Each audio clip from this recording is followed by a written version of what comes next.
बेटा हमारा सब्जेक्ट क्या है? Income tax. लेकिन इनकम टैक्स से भी पहले हमें समझना होगा टैक्स। एक वर्ड है tax. What do you mean by tax? Tax क्या होता है? टैक्स क्या होता है सबसे पहले ये समझिए। टैक्स अगर बोला जाए तो टैक्स के बारे में आप क्या बोलेंगे? टैक्स होता क्या है? Tax is a duty imposed by the government. Tax is a duty imposed by the government on the peoples और ऑन द गुड्स और सर्विसेज। टैक्स जो होता है वो गवर्नमेंट के थ्रू इम्पोज किया जाता है। क्यों गवर्नमेंट टैक्स क्यों कलेक्ट करती है?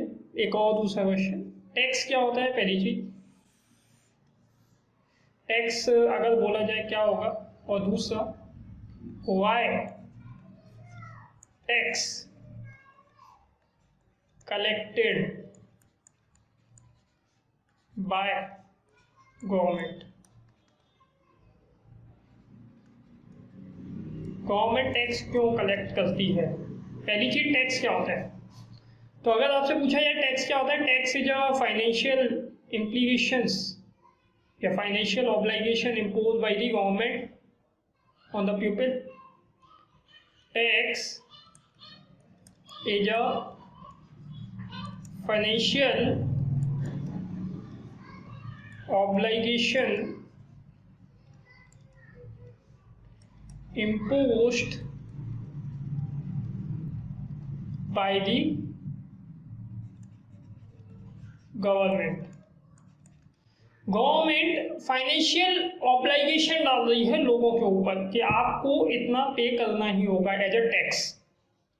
जैसे कभी आपने देखा होगा जीएसटी वर्ड सुना होगा, goods and service tax.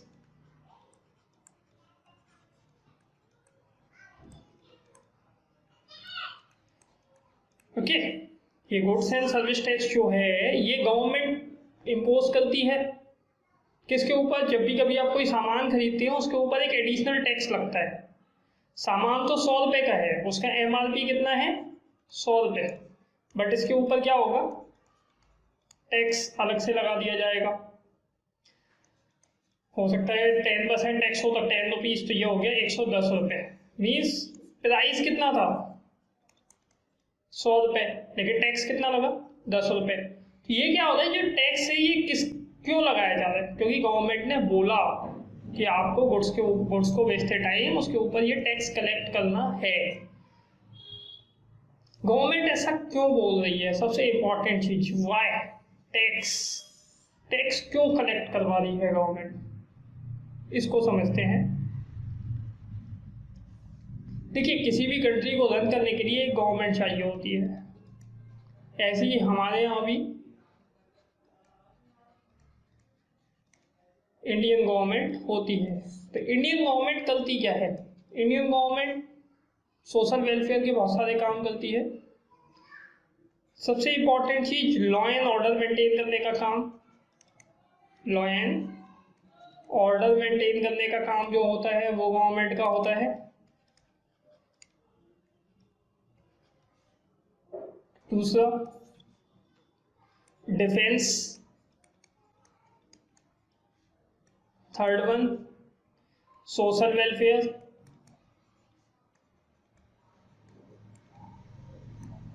Fourth one development.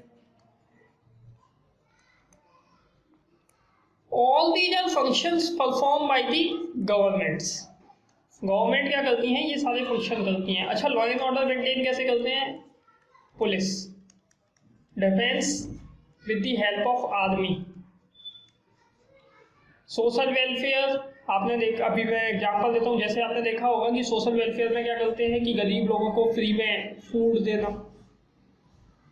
Charitable hospitals open करना, जिन्हें बोलते हैं गवर्नमेंट हॉस्पिटल्स ओपन करना, फ्री में एजुकेशन प्रोवाइड करना है स्टूडेंट्स को। बहुत सारे गरीब लोग हैं जिनके लिए गवर्नमेंट स्कूल्स होते हैं, गवर्नमेंट हॉस्पिटल्स होते हैं।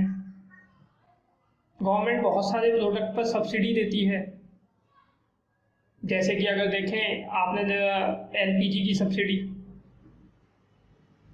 इस समय पे गवर्नमेंट लोगों को घर बनाने के लिए सब्सिडी देती है, प्रधानमंत्री आवास योजना PMAY,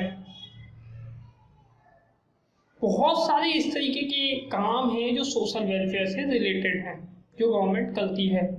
ओके, तो ये सोशल वेलफेयर के खर्चे करती है। और डेवलपमेंट लाइक रोड्स बनाना, यहाँ सब्सिडीज लिख देता हूँ, वैसे हैं बहुत सारे, यहाँ रोड्स, डैम, इलेक्ट्रिसिटी एक्सेट्रा, बहुत सारी चीजें। जब गवर्नमेंट इतने सारे फंक्शंस करेगी तो उसके लिए उसे फंड्स की रिक्वायरमेंट होगी। विदाउट फंड क्या ये काम किए जा सकते हैं? आप समझिए, क्या बिना फंड के ये काम हो सकते हैं?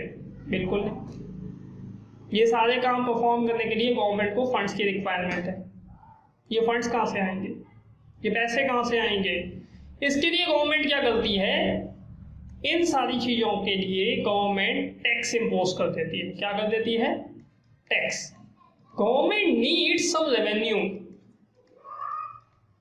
गवर्नमेंट को क्या चाहिए? रेवेन्यू। क्यों चाहिए ये revenue? Government needs some revenue क्योंकि गवर्नमेंट ने कुछ एक्सपेंडिचर करने हैं, और एक्सपेंडिचर को पूरा करने के लिए, to meet the expenditure of the governance, government needs some revenue, some sources of revenue. कहीं से अर्निंग आनी चाहिए। वो अर्निंग कहाँ से आएगी? गवर्नमेंट बहुत सारे काम करती है, जैसे टैक्सेस कलेक्ट करती है, आपने देखा होगा, फाइन्स लगाती है, पेनल्टीज लगाती है, लेकिन जो सबसे मेजर रेवेन्यू, जो सबसे ज्यादा गवर्नमेंट का रेवेन्यू आता है, वो टैक्सेस से आता है। किससे आता है? टैक्स। ओके, तो टैक्स जो है वो गवर्नमेंट इम्पोज करती है, या हम इस तरीके से कह सकते हैं, टैक्सेस जो है किसी सोसाइटी में रहने के लिए आपको पे करने ही होंगे। अगर आपको इंडिया में रहना है तो इंडियन गवर्नमेंट ने जो टैक्सेस लगाए हैं वो आपको पे करने ही होंगे, आप बच नहीं सकते। ठीक है, तो टैक्सेस ये होते हैं। अच्छा, टैक्सेस होते कितने टाइप के? Types of taxes. अगर कोई बोले टैक्स कितने टाइप के होते हैं? There are 2 type of taxes, direct tax and indirect tax. What is the difference? Direct and indirect tax में डिफरेंस क्या है? अगर कोई बोले डायरेक्ट टैक्स और इनडायरेक्ट टैक्स, तो डायरेक्ट टैक्स और इनडायरेक्ट टैक्स में डिफरेंस क्या है? ओके, वो समझते हैं। बेटा, डायरेक्ट टैक्स एक, जैसे मिस्टर राम है, अगर इनके ऊपर डायरेक्ट टैक्स लगाया गया, मैं नहीं बता रहा डायरेक्ट टैक्स है क्या, मैं समझा रहा हूँ डायरेक्ट टैक्स होता तो क्या होता और इनडायरेक्ट टैक्स होता तो क्या होता। इनके ऊपर डायरेक्ट टैक्स लगाया गया, कौन पे करेगा? Mister Ram. Mister Ram government को पे करके आएंगे पैसे, और किसकी जेब से जाएंगे? ये इसका बर्डन किसकी जेब पे पड़ रहा है? मिस्टर राम की जेब पे। पे भी मिस्टर राम ही कर रहे हैं, उनकी जेब पर ही इसका बर्डन आ रहा है। अल्टीमेट मीन्स मिस्टर राम ने टैक्स पे करना है, इसका इम्पैक्ट उन पर है। इम्पैक्ट मतलब बर्डन उनके ऊपर है कि उन्हीं की जेब से टैक्स जाना है। दूसरा, इंसिडेंस ऑफ टैक्स भी उन्हीं का है कि उन्हीं ने गवर्नमेंट को जाके पे भी करना है। ओके, अच्छा, ऑन दी अदर हैंड अगर ये इनडायरेक्ट टैक्स होता ना तो मिस्टर राम के ऊपर टैक्स लगता, बट मिस्टर राम किसी दूसरे पर्सन को, किसी थर्ड पार्टी को पे करते, वो ले जाके गवर्नमेंट को पे करता। जैसे जीएसटी देखा है, आप किसी भी प्रोडक्ट को परचेज करते हैं, आप उसके ऊपर टैक्स पे करते हैं, अल्टीमेटली बोर्न बाय यू। पैसे आपकी जेब से जा रहे हैं। पैसे किसकी जेब से जा रहे हैं? आपकी जेब से। आपने सामान खरीदा, आपकी जेब से जा रहा है, लेकिन आप टैक्स किसे दे आते हैं? शॉपकीपर को। किसे दे देते हैं? शॉपकीपर को। एंड शॉपकीपर क्या करते हैं फिर? गवर्नमेंट को पे करते हैं। मतलब आप पास ऑन कर देते हैं अपने टैक्स के बर्डन को। मीन्स गवर्नमेंट क्या कर देती है, टैक्स कलेक्ट तो कर रही है, बट थ्रू सम मीडिएटर्स, बीच में कुछ लोगों को बना के, ओके, बीच में कुछ लोग इसमें इन्वॉल्व होते हैं जो टैक्स कलेक्ट करते हैं on behalf of the government and pay करते हैं गवर्नमेंट को, but ultimately borne by someone else. तो जीएसटी एक इनडायरेक्ट टैक्स है, और डायरेक्ट टैक्स इनकम टैक्स। कमाएंगे आपने कमाई 10 लाख रुपए, उसके ऊपर 3 लाख रुपए का टैक्स बनता है, मान लीजिए, वैसे नहीं बनता, लेकिन अगर मान लीजिए कि 3 लाख रुपए का टैक्स बनता है, 3 लाख रुपए का टैक्स पे कौन करेगा, जिसने कमाया। गवर्नमेंट को देके कौन आएगा, जिसने कमाया। मीन्स हम किसी दूसरे पर्सन को वो 3 लाख रुपए नहीं देते, वो ले जाके गवर्नमेंट को नहीं देता, वो टैक्स हम ही खुद पे करते हैं। ये है हमारा डायरेक्ट टैक्स। तो मतलब डायरेक्ट टैक्स को अगर पढ़ना हो तो मैं ये कह सकता हूँ इम्पैक्ट मिस्टर राम पे। इम्पैक्ट मतलब किसकी जेब से जा रहा है, और इंसिडेंस पे कितने करने, मिस्टर राम ने। जब दोनों सेम पर्सन हो तो डायरेक्ट टैक्स। अच्छा, इम्पैक्ट यहां पर इनडायरेक्ट टैक्सेस में क्या होता है, mister Ram, but incidence payment जिसने करना है वो शॉपकीपर है, ओके। तो ये जो डिफरेंस है, ये मेन डिफरेंस है direct tax and indirect taxes में। समझ आया? अभी मैं बुक से भी पढ़ा दूंगा। पहले बेसिक अंडरस्टैंडिंग, रीजनिंग की बहुत भारी भरकम से शब्द बनेंगे बुक के अंदर या नोट्स के अंदर। आप बिल्कुल नए सब्जेक्ट को रीड कर रहे हैं, इससे पहले कभी इनकम टैक्स पढ़ा नहीं, इसीलिए मैं आपको समझाने की कोशिश कर रहा हूँ कि टैक्स क्या होता है। पहली बात तो ये समझिए, टैक्सेस क्या होते हैं, financial obligation impose by the government on the people और द गुड्स। फाइनेंशियल इम्प्लीकेशंस है, ओके, फाइनेंशियल ऑब्लिगेशन है, ठीक। अच्छा, टैक्स क्यों कलेक्ट कर रही है गवर्नमेंट, इस चीज को समझिए। क्योंकि गवर्नमेंट को बहुत सारे सोशल वेलफेयर से रिलेटेड, डिफेंस से रिलेटेड और भी लॉ एंड ऑर्डर को मेंटेन करने के लिए बहुत सारे एक्सपेंडिचर करने होते हैं। All these expenditures are made by the government with the help of some revenues, and revenues are generated with the help of taxes. या रेवेन्यूज जो आते हैं गवर्नमेंट के पास में, वो कहाँ से आते हैं, टैक्सेस के रूप में। तो ये एक तरीका है गवर्नमेंट का कि वो एक हाथ से तो लेती है एज अ टैक्सेस, बट दूसरे हाथ से वो खर्च कर देती है आप ही के वेलफेयर, ओके। तो आप इस चीज को समझिए कि टैक्सेस जो लिए जाते हैं वो गवर्नमेंट के थ्रू, गवर्नमेंट इसलिए लेती है जिससे कि आपके जो richer section of the society है उससे लेके वो poor section of the societies की हेल्प कर पाए, ओके, ठीक है। अब मैं आता हूं बुक में।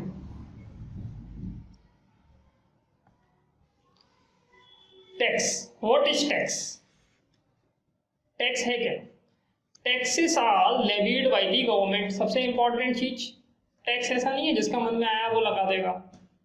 टैक्सेस कौन लगाती है? गवर्नमेंट। और ये टैक्स लगाने का आप ये समझ लीजिए कि इन्हें भी राइट कहाँ से मिलता है? कॉन्स्टिट्यूशन से। कहाँ से? कॉन्स्टिट्यूशन से इन्हें राइट मिला हुआ है। मैं पढ़ाऊंगा कि ये राइट कैसे मिला हुआ है इन्हें। Taxes are levied by the government, क्यों?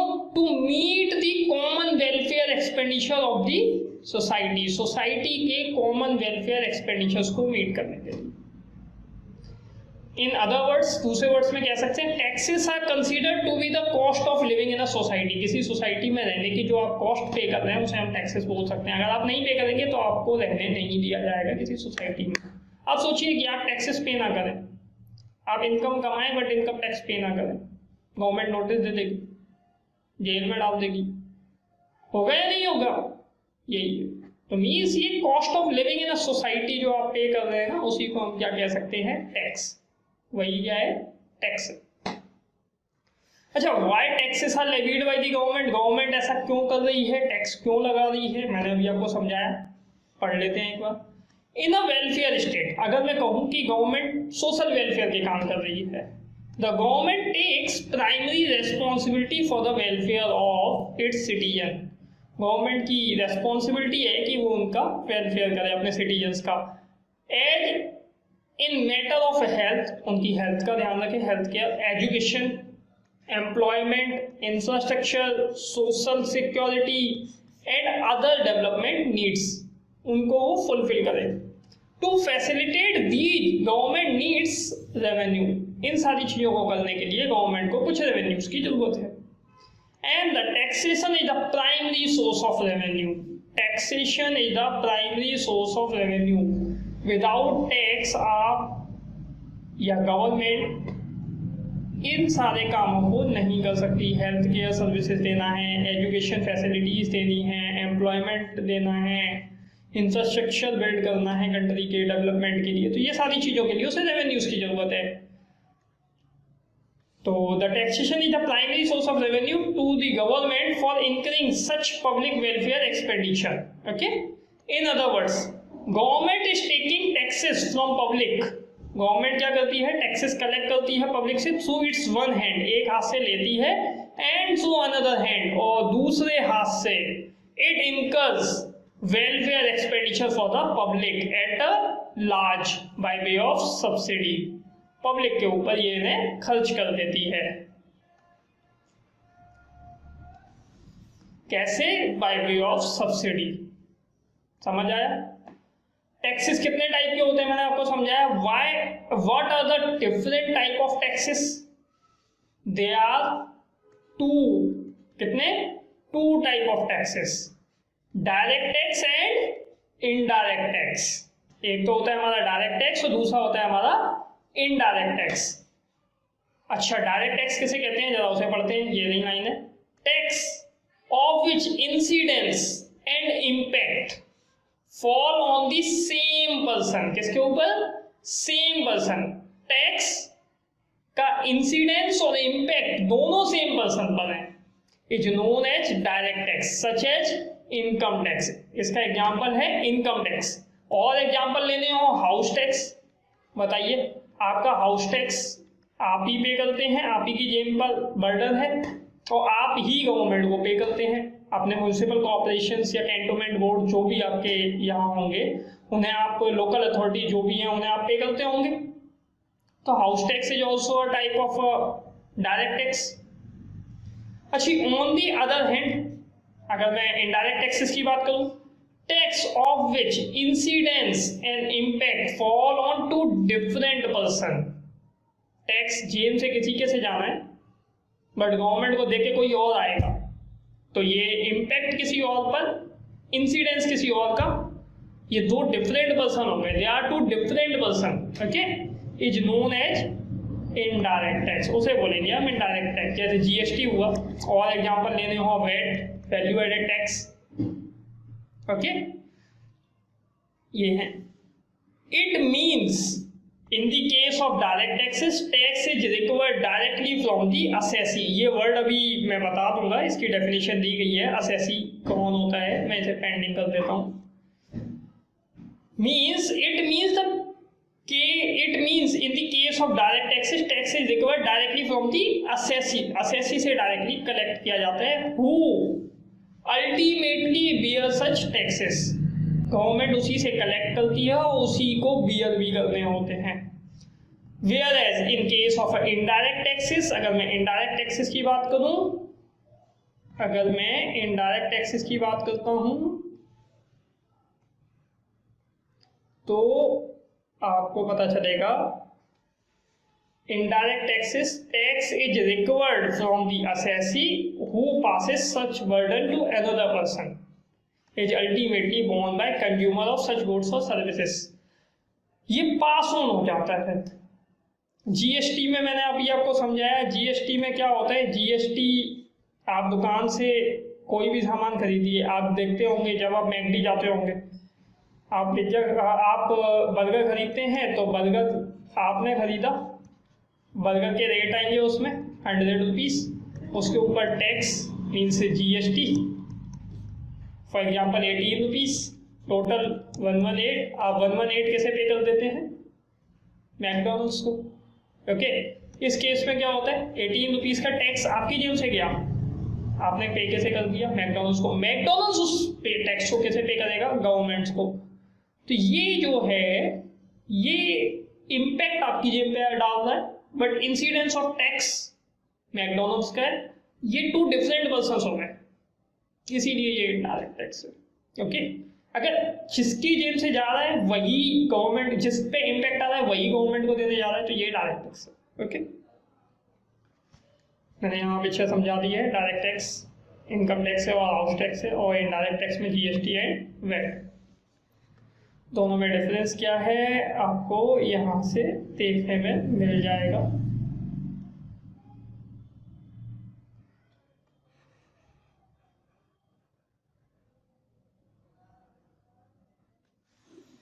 Direct tax and indirect tax में क्या डिफरेंस है, incidence and impact fall on the same person, direct tax होगा, incidence and impact fall on the two different person, most important word है, दोनों different person है तो indirect tax.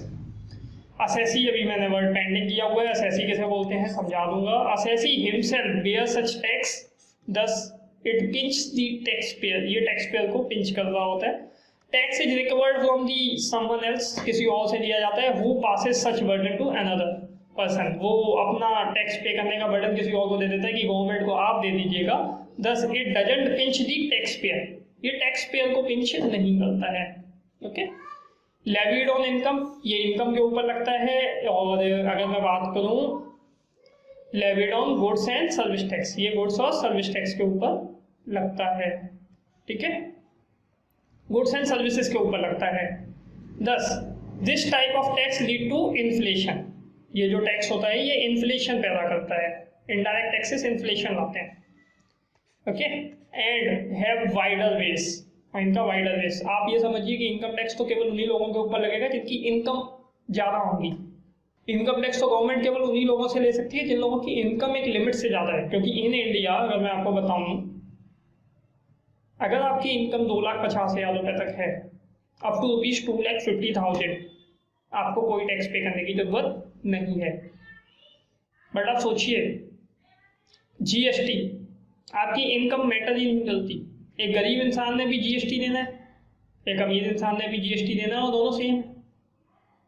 मैं अभी समझाने वाला हूँ, ये देखिए, progressive in nature and regressive in nature. Progressive क्या होता है, रिग्रेसिव क्या होता है, मैं समझा देता हूं।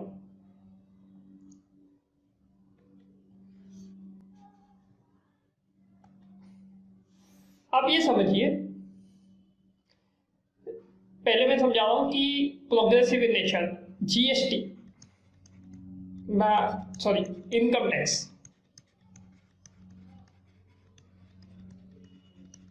इन इंडिया 2,50,000 तक अगर किसी की इनकम है, उसे टैक्स देने की जरूरत ही नहीं, there is no liability to pay tax. Okay, but if income above 2,50,000, that means to 5 lakh, कितना टैक्स देना है? अगर income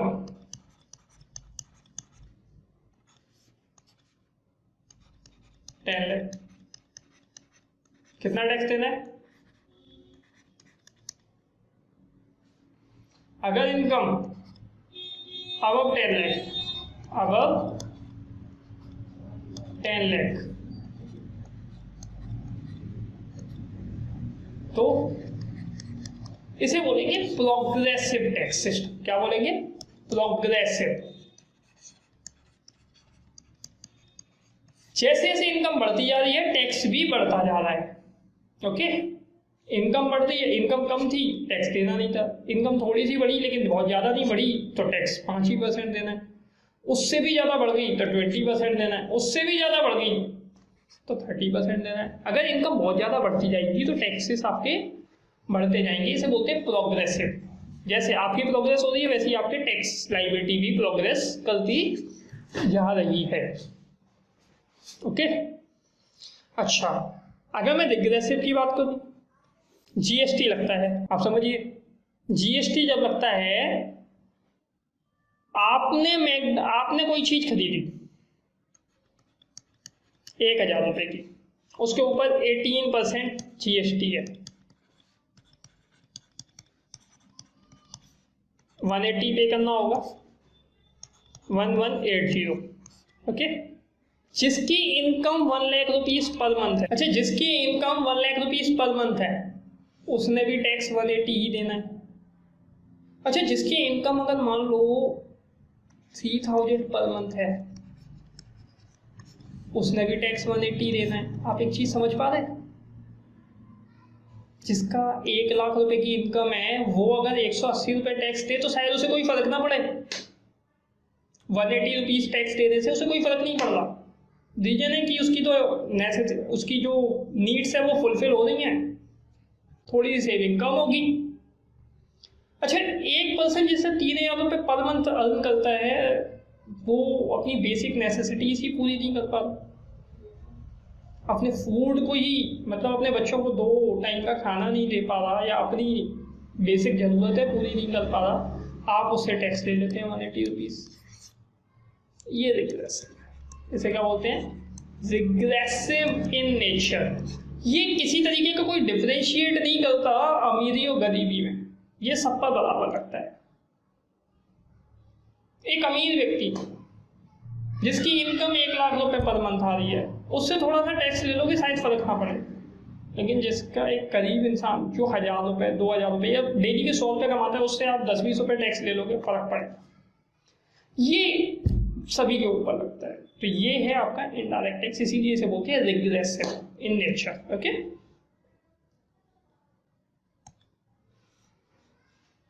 regressive in nature, that means all person will bear equal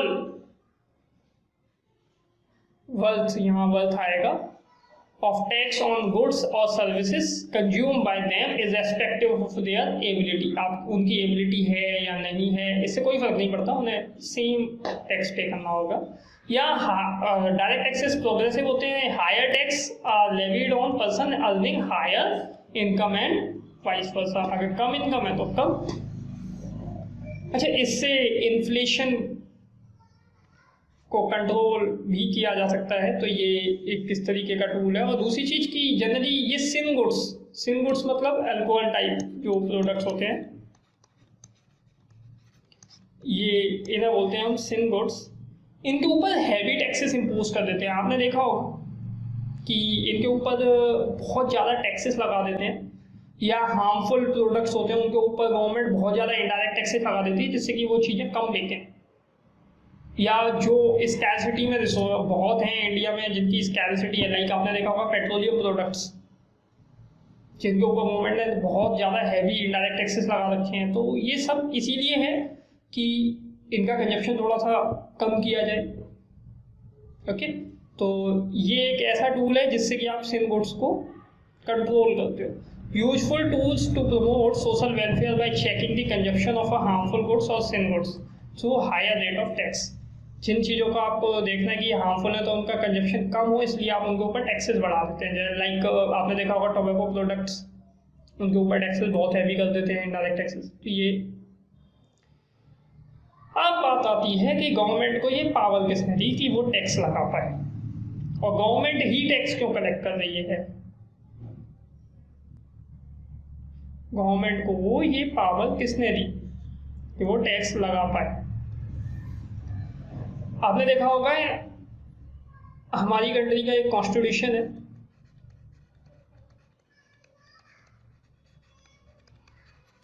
उस कॉन्स्टिट्यूशन के आर्टिकल 246 ने गवर्नमेंट को power दी है। Article 246 के शेड्यूल नंबर 7 और शेड्यूल नंबर 7 ने गवर्नमेंट को पावर दी है कि वो टैक्स के ऊपर टैक्सेशन लॉस बना सकते हैं, कंट्री में कोई भी टैक्स लगा सकते हैं। अच्छा किन मैटर्स पे लगाएंगे ये सारा कुछ इस आर्टिकल में और 7 शेड्यूल में लिखा हुआ है। तो है क्या कि इंडिया में गवर्नमेंट जो है ना वो पैरेलली 2 टाइप की गवर्नमेंट काम कर रही होती हैं। एक तो होती है हमारी सेंट्रल गवर्नमेंट, एक होती है हमारी स्टेट गवर्नमेंट। स्टेट गवर्नमेंट, कौन सी गवर्नमेंट इनकम टैक्स लगाएगी? सेंट्रल गवर्नमेंट या स्टेट गवर्नमेंट? इनकम टैक्स का लॉ जो बनाएगी, इनकम टैक्स जो लगाएगी, वो कौन लगाएगा, सेंट्रल गवर्नमेंट या स्टेट गवर्नमेंट? तो इसको भी क्लियर किया है शेड्यूल नंबर 7 में। शेड्यूल नंबर 7 जब आप देखेंगे तो उसमें 3 तरीके की लिस्ट दी गई है। कितने टाइप की लिस्ट? 3 type of list. एक तो है यूनियन लिस्ट, एक है स्टेट लिस्ट, एक है आपकी कंकरेंट लिस्ट। अच्छा, इन लिस्ट में क्या है, कुछ एंट्रीज हैं, जैसे entry number 1, entry number 2, entry number 3। यहां मैटर लिखे हुए हैं कि इन मैटर्स के ऊपर लॉ ये बना सकते हैं। अच्छा, यूनियन लिस्ट में जो मैटर लिखे हैं इसके ऊपर केवल और केवल सेंट्रल गवर्नमेंट ही लॉ बना सकती है। Central government means parliament. Central government भी नहीं बोलेंगे, इसे क्या बोलेंगे हम? पार्लियामेंट है वो पावर। किसके पास पावर है? पार्लियामेंट के पास पावर है कि वो इनके ऊपर लॉ बना सकते हैं, यूनियन लिस्ट में जो मैटर दिए गए हैं। अच्छा, स्टेट लिस्ट में जो मैटर दिए गए हैं, जो एंट्रीज दी गई हैं, इनके ऊपर स्टेट लेजिस्लेचर ही लॉ बना सकते हैं। अच्छा, जो मैटर कॉन्करेंट में दिए हैं, इनके ऊपर दोनों स्टेट भी बना सकते हैं लॉ और पार्लियामेंट भी बना सकते हैं लॉ। मीन्स सेंट्रल गवर्नमेंट भी बना सकती है। कुछ ऐसे मैटर्स होते हैं, लाइक अगर मैं आपको एग्जांपल दूं, डिफेंस से रिलेटेड मैटर है, कौन बनाएगा लॉ? ऑफ कोर्स डिफेंस से रिलेटेड मैटर पे कौन बनाएगा? Union means parliament. डिफेंस से रिलेटेड मैटर हुआ। न्यूक्लियर डील से रिलेटेड मैटर है तो ऑफ कोर्स यूनियन लिस्ट ने बनाना है, मीन्स पार्लियामेंट ने लॉ बनाना है। ये मैटर यूनियन लिस्ट में दिए गए हैं। अच्छा, स्टेट के कुछ मैटर्स होते हैं तो उनके ऊपर लॉ स्टेट बनाती है। कॉन्करेंट लिस्ट में ऐसे मैटर हैं जो तो इक्वल इंपॉर्टेंस के हैं, मीन्स इन पे इंपॉर्टेंस तो स्टेट नहीं देना है, लॉ स्टेट नहीं बनाना है, बट हर स्टेट अलग अलग लॉ बना देगा। इसलिए यूनिफॉर्मिटी मेंटेन करने के लिए पार्लियामेंट को भी पावर है कि वो भी, जैसे एजुकेशन, आपने देखा होगा स्टेट बोर्ड तो चलते ही हैं, साथ में सेंट्रल बोर्ड भी चलता है। ओके, तो एजुकेशन के मैटर पे तो कॉन्करेंट लिस्ट। इनकम टैक्स का जो मैटर है वो यूनियन लिस्ट की एंट्री नंबर 82 में दिया गया है कि गवर्नमेंट एग्रीकल्चर इनकम को छोड़ के, अगेन बोल रहा हूं, एग्रीकल्चर इनकम को छोड़कर किसी भी इनकम पर टैक्स लगा सकती है। तो ये मैटर अगर यूनियन लिस्ट में दिया है तो ऑफ कोर्स इसके ऊपर जो लॉ बनाएगी वो पार्लियामेंट बनाएगी। कौन बनाएगा? स्टेट नहीं बनाएंगे अब इसके ऊपर लॉ, अब कौन बनाएगा? पार्लियामेंट इसके ऊपर लॉ बनाएगी। ओके, तो जरा देख लेते हैं नोट्स में। Power to levy tax. The constitution of India in article 265 lays down that no tax shall be levied or collected except by authority of law. Article 265 कहता है कि no tax shall be levied or collected except by authority of law. जो law के through जैसे authority दी जाएगी, केवल वही पर्सन टैक्स कलेक्ट कर सकता है और लेवी कर सकता है, लगा सकता है। आप टैक्स क्यों कलेक्ट नहीं कर पाते? You are not authorised to collect the taxes. Constitution ने आपको पावर नहीं दी। ओके, कॉन्स्टिट्यूशन ने बोला जिसे भी पावर दी जाएगी वो कर सकता है। अच्छा, किसे पावर दी? Accordingly for levy of any tax a law need to be frame by government. Means law बनेगा अगर आपको टैक्स लगाना है तो। Constitution of India gives the power to levy and collect taxes, whether direct or indirect taxes, to the central and state government. Constitution of India ने state government और central government को power दी कि आप taxes लगा सकते हैं. अच्छा, the parliament and state legislature are empowered to make laws on the matters enumerated in the 7th schedule by virtue of article 246. Article 246 के 7th शेड्यूल में जो मैटर्स दिए गए हैं उनके ऊपर आप, आर्टिकल 246 पावर देता है, शेड्यूल 7 में जो मैटर्स दिए गए उनके ऊपर आप लॉ बना सकते हैं. ओके, अब 7th शेड्यूल में मैंने आपको बोला 3 लिस्ट हैं, union list, state list and concurrent list. State list में क्या होगा? Only parliament have powers, only parliament have power to make law. Entry number 82 income tax other than agriculture income means entry number 82 union list की entry है, इसीलिए इसके ऊपर parliament power बनाई. Parliament को ही पावर है means central government. Okay, means मैं बोल सकता हूं पार्लियामेंट ही है. ओके, तो यहां से हमारा इनकम टैक्स लगता है. आपको समझ आ गया होगा. अच्छा, state list, only state legislature have a power to make laws, and यहाँ पर parliament as well as state legislature concurrently have a power to make laws. समझ आ गया? एक बार दोबारा बता दे रहा हूं. आर्टिकल 265 बोलता है, आर्टिकल 265 बोलता है कि आप लॉ बना सकते हैं टैक्स कलेक्ट करने के लिए. जब तक आप लॉ नहीं बनाएंगे, किसी को ऑथराइज नहीं करेंगे, तब तक आप टैक्स नहीं कलेक्ट कर सकते.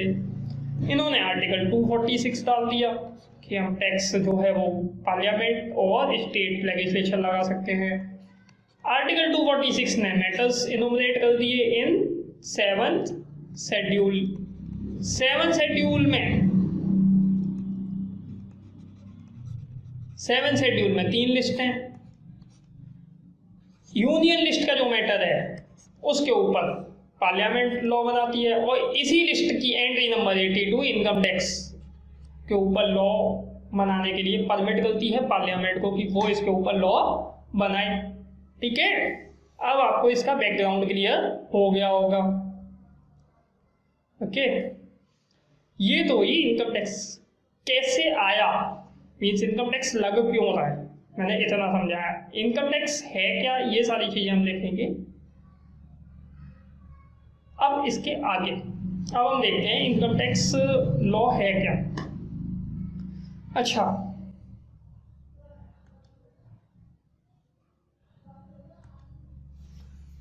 बात आती है income tax.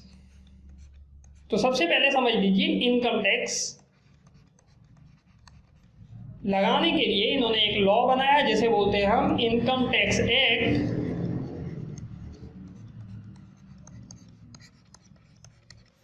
1961, applicable with effect from 1st April 1962. 1st April 1962 से ये एप्लीकेबल हो गया है. Okay, applicable to the whole of India. ऐसा नहीं करना कि जैसे आपने पढ़ रखा हो applicable to the whole of India except JNK, ऐसा नहीं है, पूरे इंडिया पे एप्लीकेबल है. समझ आ गया? ये ध्यान रखिएगा. ओके, अच्छा, एक और खास बात, जब आप इनकम टैक्स एक्ट पढ़ेंगे तो इनकम टैक्स एक्ट में टोटल 298 सेक्शंस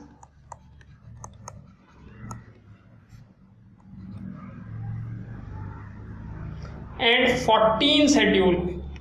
कितने? 14 शेड्यूल हैं.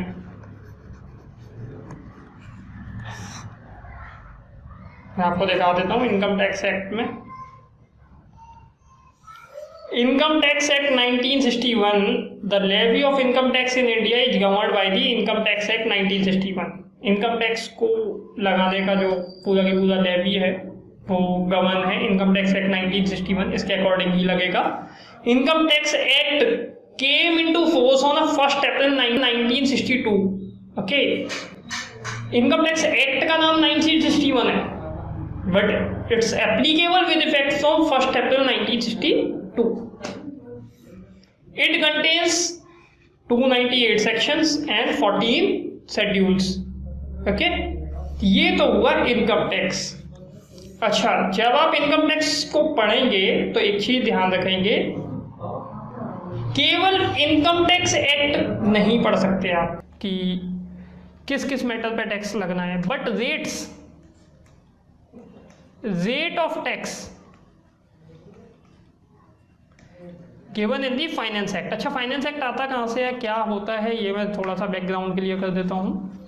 एवरी ईयर बजट आता है, फाइनेंस बजट जो आता है हमारी कंट्री का, फाइनेंस मिनिस्ट्री जो इशू करती है, फाइनेंस मिनिस्टर्स जो लेके आते हैं 1 फेब को जो बजट आता है, उस बजट में एक डॉक्यूमेंट होता है जिसे बोलते हैं फाइनेंस एक्ट।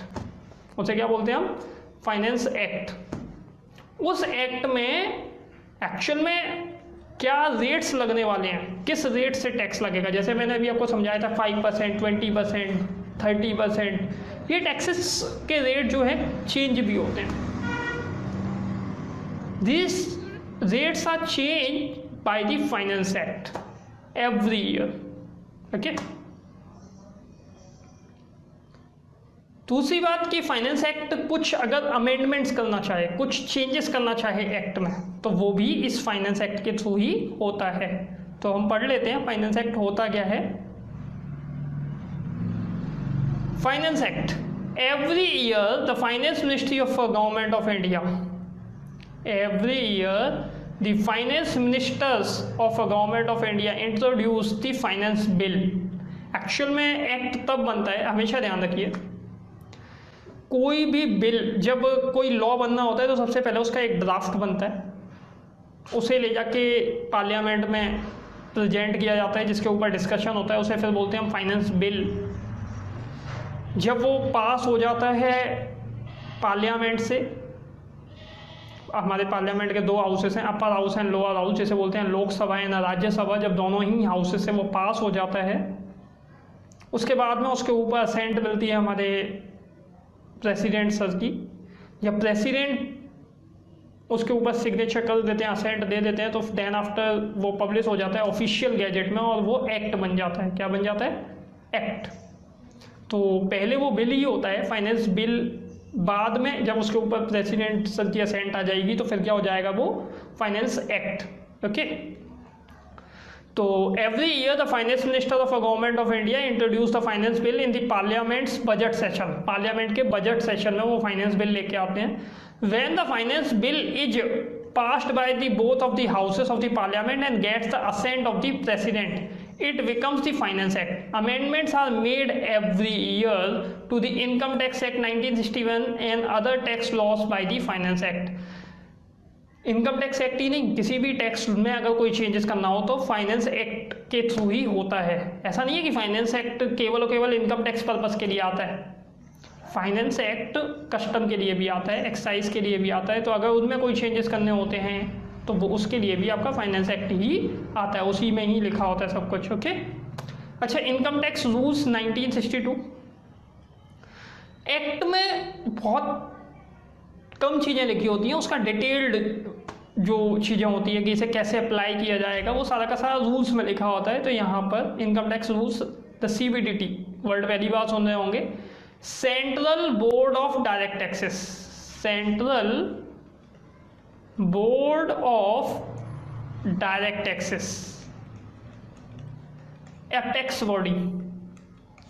ये एक ही लाइन में लिखिएगा आप, तो मैंने ऐसे लिख दिया, ऐसे लिख सकते हैं, central board of direct taxes,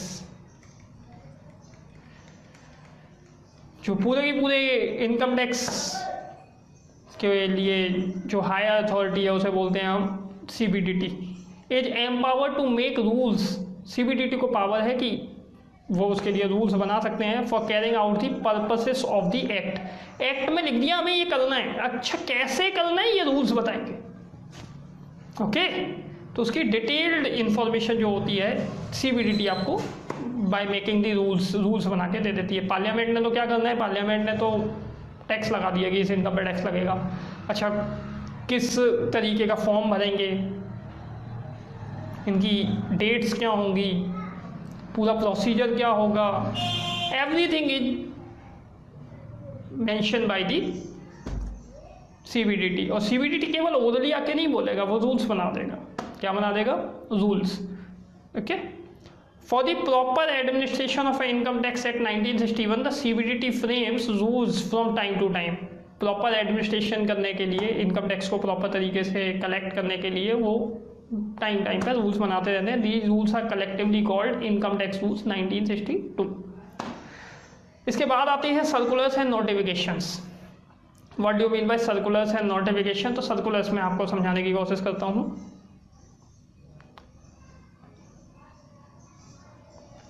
for example mister Ram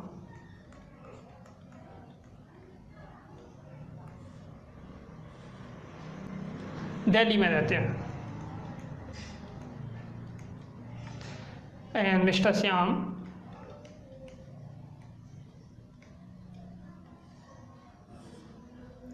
Mumbai में रहते हैं। दोनों ही बहुत अच्छे फ्रेंड्स हैं। मिस्टर राम जो एक्टिविटी, जो बिजनेस करते हैं वही मिस्टर श्याम भी करते हैं।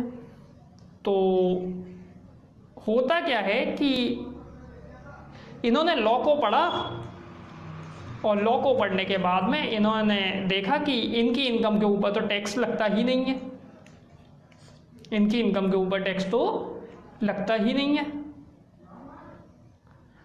या इनकी इनकम के ऊपर टैक्स जो है वो केवल 10% से लगता है। मिस्टर राम ने 10% के हिसाब से अपना टैक्स भर दिया और मिस्टर श्याम ने भी अपना टैक्स 10% के हिसाब से भर दिया। बाद में मालूम पड़ा कि इनको एक नोटिस आता है डिपार्टमेंट की तरफ से कि सर आपने जो टैक्स भरा है, जिस सेक्शन में जिस तरीके की इनकम आप मान रहे हैं कि इसके ऊपर 10% लगता है, ये तो 30% वाली इनकम है, इस पर तो आपको 30% टैक्स भरना है। अच्छा इन्हें तो नोटिस आता है, इन्हें नहीं आता है। इनका जो असेसिंग ऑफिसर है, AO है, वो कह रहा है कि आपने बिल्कुल ठीक भरा है। तो मीन्स एक ही मैटर एक ही है। यहाँ का AO उस लाइन को किसी और तरीके से रीड करता है, इसकी इंटरप्रिटेशन ऑफ लॉ कुछ और है, इसने उसी लाइन की इंटरप्रिटेशन किसी और तरीके से ले रखी है। मीन्स डिपार्टमेंट आपस में ही क्लियर नहीं है, डिपार्टमेंट के ऑफिसर्स आपस में ही क्लियर नहीं है कि एक्चुअल में इसकी इंटरप्रिटेशन क्या है। तो होता क्या है, जब दोनों ही AO आपस में क्लियर नहीं होते, या ऐसा हो सकता है डिपार्टमेंट में ही कुछ चीज़ों को लेकर के क्लैरिफिकेशंस ना हो, तो उस समय पे CBDT क्या करता है, सर्कुलर इश्यू कर देता है फॉर द इंटरनल डिपार्टमेंट। अपने ऑफिसर्स को बोलता है कि इस तरीके के मैटर्स को ऐसे डील करना है, इस लाइन की इंटरप्रिटेशन ये लेनी है, आप अलग अलग इंटरप्रिटेशंस ना लें। अगर किसी चीज़ के ऊपर काफ़ी सारी इंटरप्रिटेशन अलग अलग आ रही हो, तो उस समय पे CBDT अपना स्टैंड क्लियर करता है कि इसका मतलब क्या है और आपको क्या इंटरप्रिटेशन लेनी है। तो इसे बोलते हैं सर्कुलर्स। और circulars are binding on the officers and department. ये डिपार्टमेंट के ऊपर बाइंड होते हैं, असेसी के ऊपर बाइंड नहीं होते। Circulars are issued by the CBDT from time to time to deal with certain specific problems and to clarify doubts regarding the scope and meaning of certain provisions of the Act. किसी जगह पे meaning clear नहीं होता था, या लोग अपने अपने हिसाब से अलग अलग मीनिंग लेने में लगे हुए थे, लोग अपने अपने हिसाब से अलग अलग मीनिंग लेने में लगे हुए थे। तो असेसिंग ऑफिसर भी अपने हिसाब से मीनिंग ले रहा था। तो उस समय पर प्रॉब्लम आई, तो CBDT ने क्या किया, अपना स्टैंड क्लियर किया कि इसका मीनिंग क्या लेना है। Circulars are issued for the guidance of the officers and assessee. Circulars are issued for the guidance of the officers को गाइड करने के लिए। The department is bound by the circulars. Department bound है circulars से, assessee नहीं है। While such circulars are not binding on the assessee, they can take advantage of beneficial circular। किसी circular में किसी सर्कुलर में असेसी के अगेंस्ट बात आ रही हो, असेसी उसे ना माने, चैलेंज कर दे, कोर्ट चला जाए, ओके। लेकिन किसी सर्कुलर में डिपार्टमेंट के खिलाफ बात आ रही हो, असेसी मानेगा उसे। तो ये असेसी जहाँ उसे फ़ायदा होगा सर्कुलर में, उस सर्कुलर को ले जाके तो दिखाएगा, देखो आपके डिपार्टमेंट ने ये सर्कुलर इशू किया, इसके हिसाब से ये मीनिंग होता है। अगर मान लो एक सर्कुलर ऐसा है जो मेरी टैक्स लाइबिलिटी को कम करता है, मैं ले जाके दिखाऊंगा। अच्छा, एक ऐसा सर्कुलर है जिसमें डिपार्टमेंट कह रहा है नहीं इससे आपकी टैक्स लाइबिलिटी बढ़ रही है, वो मुझे कितना भी दिखाए मैं कहूँगा मैं नहीं मानता, डिपार्टमेंट मानेगा नहीं, आप केस कर लीजिए। आप उसको लेके बाइंड नहीं है, असेसी उसे लेके बाइंड नहीं है, लेकिन हाँ डिपार्टमेंट बाइंड है। अगर आपने दिखा दिया वो सर्कुलर तो फिर उसके पीछे हटना पड़ेगा ऑफिसर को, तो ऑफिसर उसको जो सर्कुलर में लिखा है उसके हिसाब से डील करेगा, ठीक है। तो सर्कुलर क्या है कि मीन्स सर्कुलर इश्यू किसने किया है, CBDT, means head of the income tax department. तो ये एओ की मीन्स एओ कैसे ना माने, एओ को तो मानना ही पड़ेगा, okay. Notifications are issued, notification क्या होती है, time to time government issue करती रहती है। Notifications are issued by the central government to give effect the provisions of the act. The CBDT is also empowered to make and amend rules for the purpose of the act by issue of notification. कोई रूल्स बनाना हो, बीच में ही उसे apply करना हो, तो वो बीच में नोटिफिकेशन ला के किया जाता है। अच्छा, कभी कभार क्या होता है कि बहुत सारे मैटर्स ऐसे होते हैं जिसमें डिपार्टमेंट और असेसीज मतलब जो जिसने टैक्स पे करना है उनके बीच में डिस्प्यूट है किसी मैटर को लेके। असेसी कहता है मेरी इतनी इनकम नहीं बनती या मेरा इतना टैक्स नहीं बनता, ये लाइन आप गलत मीनिंग पढ़ रहे हैं, मेरे हिसाब से इसका मीनिंग ये है। डिपार्टमेंट कहता है नहीं मेरे हिसाब से ये है, आपस में आपके डिस्प्यूट्स हो गए, आप कोर्ट में पहुँचे और कोर्ट में पहुँचने के बाद में कुछ डिसीजन आया, उस डिसीजन से अब बाकी लोगों के इस तरीके के मैटर होंगे तो उस पर इम्पैक्ट आएगा, ओके। कोर्ट ने अगर कुछ कह दिया कि ये चीज़, जैसे आप असेसी मान रहा था ये चीज़ मेरी इनकम ऐसी है जिस पर टैक्स नहीं लगना चाहिए, डिपार्टमेंट कह रहा था लगना चाहिए, बाद में आप पहुँचे कोर्ट में और कोर्ट ने कह दिया कि नहीं इसके ऊपर डिपार्टमेंट गलत कह रहा है, इसके ऊपर टैक्स नहीं लगना चाहिए, तो इससे क्या होगा, आगे वाले जितने और भी असेसीज होंगे वो क्या पढ़ेंगे, नहीं लगना चाहिए, क्योंकि कोर्ट का डिसीजन आ गया, सुप्रीम कोर्ट का डिसीजन आ गया, तो वो पूरे के पूरे इंडिया पे अप्लाई होगा, ओके।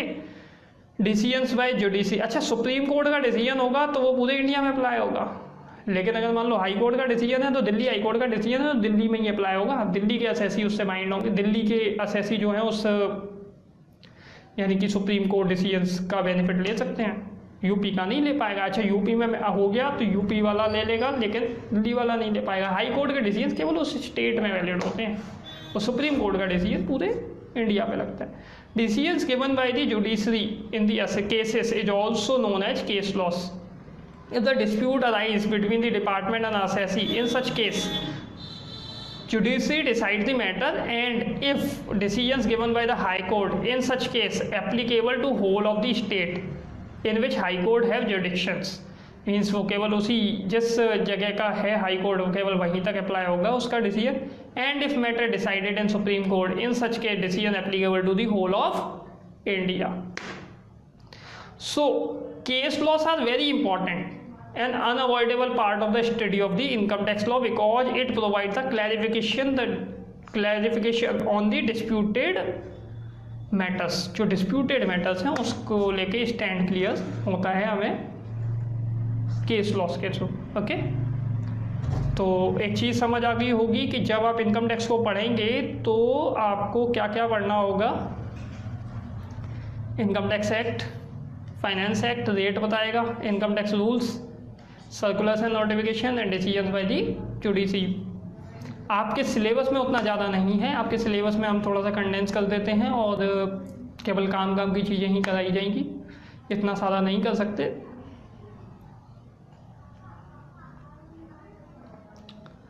अब आते हैं हम income tax. Income tax act बन गया। अच्छा इनकम टैक्स एक्ट तो बन गया, इनकम टैक्स एक्ट में उन्हें बता भी दिया कि टैक्स लगेगा, लेकिन किस पर? सिंपल सी बात है, टैक्स लगेगा तो इनकम पर। टैक्स किस पर लगेगा? टोटल इनकम पर। कौन किस ईयर की इनकम पर? तो उन्होंने बोला प्रीवियस ईयर की इनकम पे, जो पिछले साल कमाया। किसके ऊपर? पर्सन्स के ऊपर। तो सेक्शन 4 बोलता है इनकम टैक्स एक्ट का, income tax is a tax levied on the total income of the previous year of every person. Income tax is a tax, income tax is a tax levied on the, किसके ऊपर लगेगा? Total income पर, of the previous year, पिछले साल की income पर, of every person, her person पर लगेगा। ठीक है। अच्छा, इसे समझने के लिए हमें पहले समझना पड़ेगा what do you mean by the previous year, meaning of the previous year समझना होगा, मीनिंग ऑफ द पर्सन समझना होगा और meaning of the total income समझना होगा। जब तक मुझे ये समझ नहीं आएंगे मैं तब तक इसे नहीं समझ सकता। तो section 4 is the charging section of the income tax act and as per the section income tax is a tax levied on the income of a previous year of every person. But now question arise, what do you mean by person, what do you mean by previous year and what do you mean by total income? क्या है ये? So to calculate and determine tax, first we have to understand these words.